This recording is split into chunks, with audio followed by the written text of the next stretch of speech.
आप सभी का बहुत स्वागत है सी न्यूज़ भारत में। नमस्कार, मैं हूं रत्ना। चेन्नई की सड़कों से लेकर कन्याकुमारी के तट तक सिर्फ एक ही नाम गूंज रहा है, थलपति विजय। सिनेमा के पर्दे पर दुश्मनों के छक्के छुड़ाने वाला ये सुपरस्टार अब राजनीति के असली अखाड़े का सुल्तान बन चुका है। जी हां, तमिलनाडु विधानसभा चुनाव के शुरुआती रुझानों ने दिल्ली से लेकर चेन्नई तक के राजनीतिक पंडितों के होश उड़ा दिए हैं। जो लोग कह रहे थे कि फिल्मी चमक धमक वोटों में नहीं बदलती, आज उनकी बोलती बंद हो गई। विजय की पार्टी तमिलगा वेत्री कड़गम यानी टीवीके ने वो करिश्मा कर दिखाया है जिसकी कल्पना शायद ही किसी ने की थी। 234 सीटों वाली विधानसभा में विजय की सेना अकेले दम पर 117 के बहुमत के आंकड़े की ओर मजबूती से कदम बढ़ा रही है। फिलहाल टीवीके 107 सीटों पर आगे है और ये सिर्फ जीत नहीं, एक नए युग का आगाज है। आपको बता दें कि आज से करीब 50 साल पहले साल 1977 में महान एमजी रामचंद्रन ने अपनी नई पार्टी बनाकर पहली बार में ही पूर्ण बहुमत हासिल किया था। आज विजय ने उसी इतिहास को फिर से जिंदा कर दिया है। विजय ने किसी के साथ गठबंधन नहीं किया, ना कांग्रेस का हाथ थामा, ना बीजेपी का साथ लिया। वो एक अकेले शेर की तरह मैदान में उतरे और दशकों से जमी जमाई डीएमके और एआईएडीएमके जैसी बड़ी पार्टियों को एक ही झटके में ध्वस्त कर दिया। मुख्यमंत्री एमके स्टालिन के नेतृत्व वाली सत्ताधारी डीएमके मात्र 54 सीटों पर सिमटती दिखी, जबकि एआईएडीएमके 63 सीटों के साथ दूसरे नंबर पर संघर्ष करती रही। ये जीत बताती है कि तमिलनाडु का युवा अब वंशवाद और पुरानी राजनीति से उब चुका है और उसे विजय के सिनेमैटिक विजन में अपना भविष्य दिख रहा है।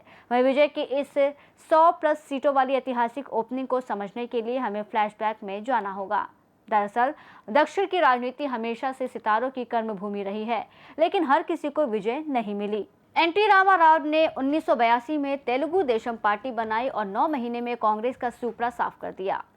चिरंजीवी 2009 में प्रजा राजम पार्टी के साथ आए। भारी भीड़ जुटी, लेकिन वोट सिर्फ 18 सीटों पर ही सिमट गए। वो सत्ता की रेस से बाहर रहे और बाद में पार्टी का विलय करना पड़ा। कमल हासन की मक्कल निधि मय्यम चुनावी मैदान में खाता खोलने के लिए भी तरस गई। वहीं रजनीकांत ने सालों तक सस्पेंस बनाए रखने के बाद कदम पीछे खींच लिए। पवन कल्याण की शुरुआत बेहद खराब रही, खुद अपनी सीटें हार गए थे। हालांकि अब वो उप मुख्यमंत्री हैं। विजयकांत 2006 में अकेले लड़कर सिर्फ एक सीट जीत पाए थे, हालांकि वोट शेयर अच्छा था। अब आप सोच रहे होंगे कि विजय इन सबसे अलग क्यों निकले, तो आपको बता दें, उन्होंने कमल हासन की तरह सिर्फ बौद्धिक बातें नहीं की और ना ही चिरंजीवी की तरह बीच में हिम्मत हारी। उन्होंने एमजीआर के मास अपील वाले फॉर्मूले को आधुनिक तकनीक से साथ जोड़ा। विजय की ये जीत रातों रात नहीं मिली, इसके पीछे 15 साल की खामोश तैयारी थी। विजय ने अपने फैन क्लब्स को विजय मक्कल इयक्कम के रूप में एक सामाजिक सेना में बदला। 85,000 फैन क्लब्स ने रक्तदान शिविर, मुफ्त ट्यूशन और बाढ़ राहत जैसे कामों के जरिए लोगों के दिलों में जगह बनाई। 2021 के स्थानीय निकाय चुनाव में विजय ने अपने समर्थकों को निर्दलीय लड़ाया और 129 सीटें जीतकर अपनी ताकत का ट्रेलर दिखा दिया था। वहीं 2024 की उस रैली में जब 8 लाख लोग जुटे, तभी समझ आ गया था कि ये भीड़ सिर्फ ऑटोग्राफ के लिए नहीं, बल्कि वोट देने के लिए तैयार खड़ी है। विजय की टीवीके ने सिर्फ ग्लैमर नहीं बेचा, बल्कि जनता की जेब और उनकी जरूरतों पर चोट की। उनके घोषणा पत्र के इन मास्टर स्ट्रोक वादों ने महिलाओं और किसानों को अपना मुरीद बना लिया।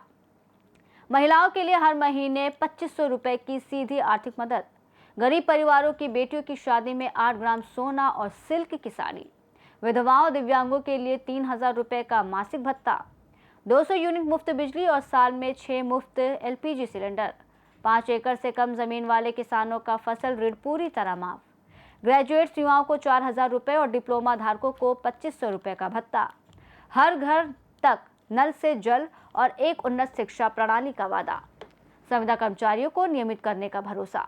जाहिर है, विजय ने साफ कहा था कि मैं एमके स्टालिन की तरह खोखले वादे नहीं करूंगा। उन्होंने अपने विजन को तिरुक्कुरुल के सिद्धांतों पर आधारित बताया है। आज विजय के आवास के बाहर दिवाली जैसा माहौल है। उनके पिता ऐसे चंद्रशेखर की आंखों में खुशी के आंसू हैं, जिन्होंने कभी विजय की पहली फिल्म का निर्देशन किया था और आज वो अपने बेटे को तमिलनाडु की किस्मत का निर्देशन करते देख रहे हैं। वहीं तमिलनाडु ने पुराने सूरमाओं को विदा कर अपने नए नायक को चुन लिया है। विजय अब सिर्फ फिल्मों के हीरो नहीं रहे, वो तमिलनाडु की सत्ता के असली थलपति बन चुके हैं। ये जीत भारतीय राजनीति में एक मिसाल है कि अगर आपके पास ईमानदार संगठन और जनता से जुड़ा एजेंडा हो, तो आप बड़े से बड़े किलों को ढा सकते हैं। अब विजय का दौर शुरू हो चुका है। तमिलनाडु में अब थलपति का राज होगा। खास रिपोर्ट में इतना ही। देश और दुनिया की तमाम बड़ी खबरों के लिए देखते रहिए सी न्यूज़ भारत।